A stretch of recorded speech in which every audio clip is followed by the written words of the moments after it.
All right, let's check weather now, ladies and gentlemen. Give you an idea of what we've got to look forward to. Guess what? More rain. I know I'm saying this tongue in cheek. I am hopeful that we'll get a few breaks out there this upcoming weekend, just enough to get the kids out of the house and then get them back in before the next storm rolls through. Now, we have some flood problems. We've had some landslide problems and, of course, some avalanche concerns. So here's the flood warnings. We got 4 rivers right now under the flood warnings. They're listed here. The flood watch is basically for 90% of western Washington. We're still looking at a lot of rain coming in, and as you can see, that will pile on through your Friday and even into your Saturday. So coastal flood advisory will go into about 7 a.m. tomorrow morning. Goes into effect tonight at 1 o'clock in the morning for these specific areas: Camano Island, Whidbey Island, Port Townsend area around the Olympic Peninsula, and of course the San Juans, so watch out for that. The rainfall, well, it's intensifying a little bit from Olympia up to parts of the Kitsap Peninsula, and then up in the mountains, not a lot of snowfall, right? Man, it's been unfortunate. We had snow yesterday. It transitioned to rain, and it's been coming down pretty heavy up in the mountains as well.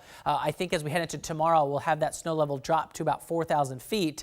Snoqualmie Pass, though, is just above the 3,000 foot mark, so expecting to see rain there. Notice we still have rain up and down the I-5 corridor around the PNW. A bit of a gap here in the distance, but we're going to be right back in it as we head into tomorrow. A new system here with another atmospheric river event-like feature that could take place as it whirls into here in the Pacific Northwest. So here's tomorrow. Low 50s. We're going to keep rain showers at any given time all throughout the day. There will be some areas like today that get rain shadowed and see fewer amounts of rain totals in their rain gauge.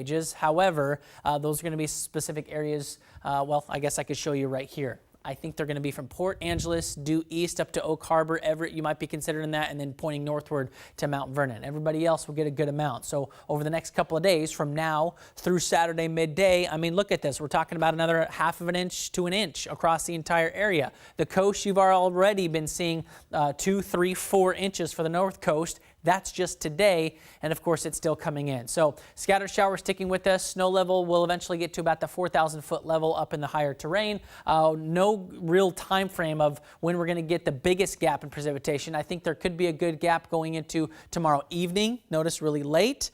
Saturday morning, more showers. Saturday afternoon, another gap of drier weather, hopefully, and then another round on Sunday, which is basically identical to your Saturday. So here's your 7-day forecast, ladies and gentlemen. I'll keep us in the upper 40s to low 50s over the next several days. If you get a gap in this precipitation, try and get out and do something outside. Back to you.